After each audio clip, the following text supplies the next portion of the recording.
Hi all, a quick video about dreaded ESL. Yeah, it happened to me, and I was stranded. And I was fairly lucky, but I will just tell you in just a second why. So yeah, the ESL failed on me. Effectively, I could hear that it was slowing down. The motor was slowing down day by day. I was still hoping it's going to be fine for some time, but it just failed on me.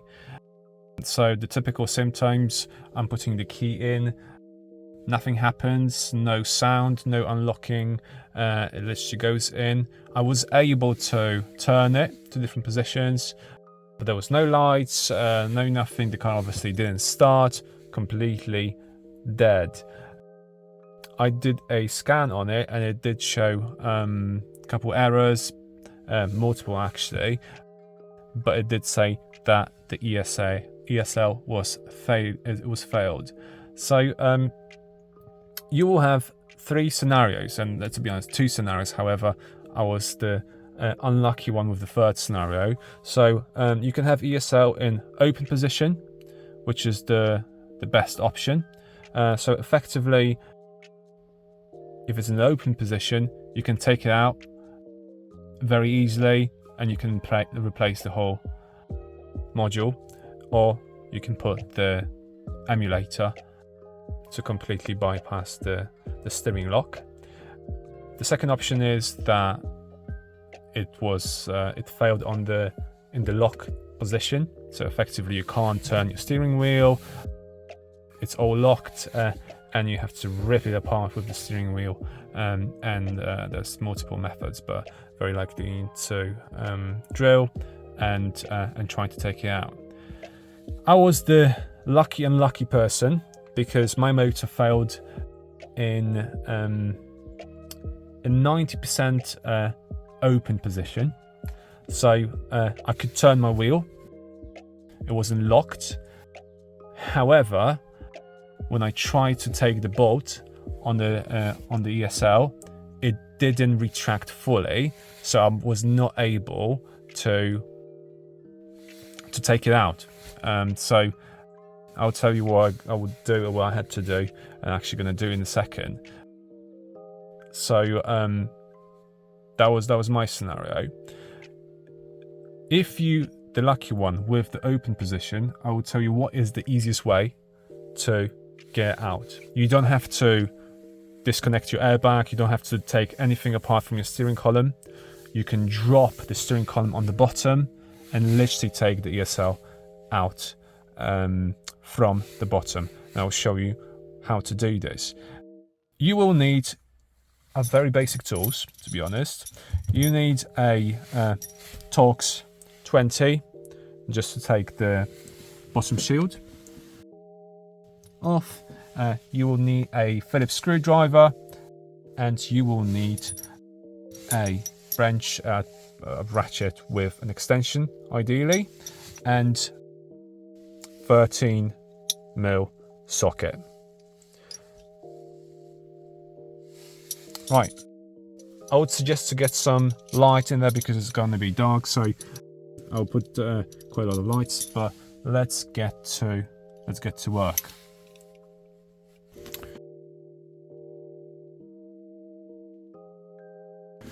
Right, okay, so we're going under.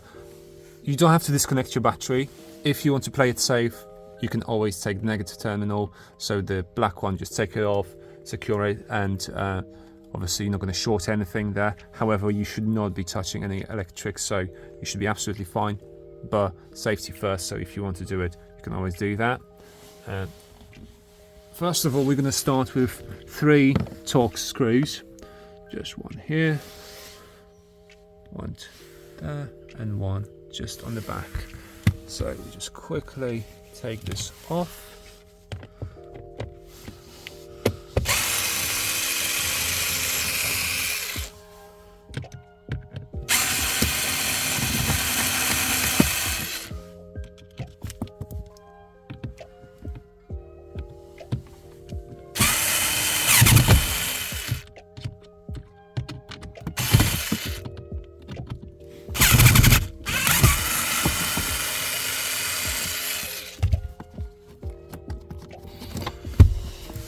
Right, that's out. So now we can take the under tray off. There's going to be two tricky things here. So this is your OBD port. The trick is to pull a tab in here and literally push it from under, and that should all just pop out. So that's out of the way. You have your light that you need to disconnect. So there's a tab, just press and pull. That's gone. And then your bonnet release. So we need to get a Phillips screwdriver there. There's just one bolt that is just keeping it in there. Just a bit difficult one-handed, so let me just pause that and I will just take it apart. Right, the screws out. Let me just put the light on so you can see better. So there was the screw, that just came out. Literally, you have to fiddle a bit with it. Take it out. You should be able to put it through the hole, and that should just all just come out,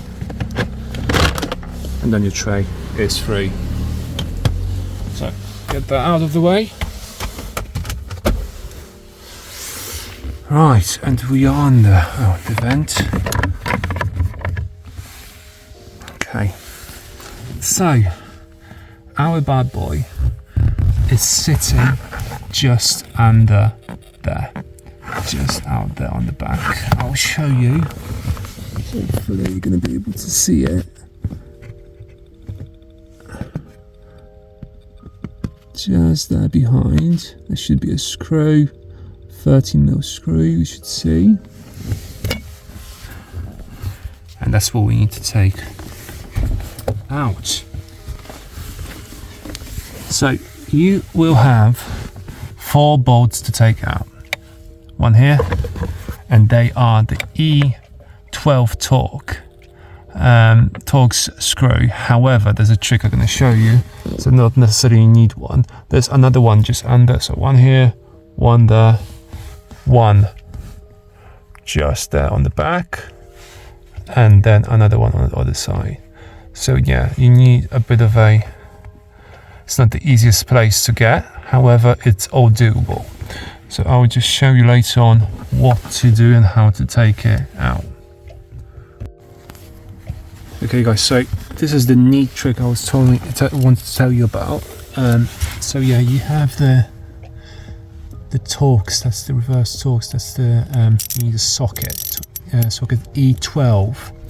However, I don't have one, and a regular socket, 10mm, works absolutely fine. So I just do that. So one screw in here, a bit of a force. As you can see, that's the job. So these two, one here and one there, we unscrew fully, just completely unscrew them. Force. There we go. So that will drop the steering wheel. And the ones on the back you don't have to do fully, but just open them up a bit.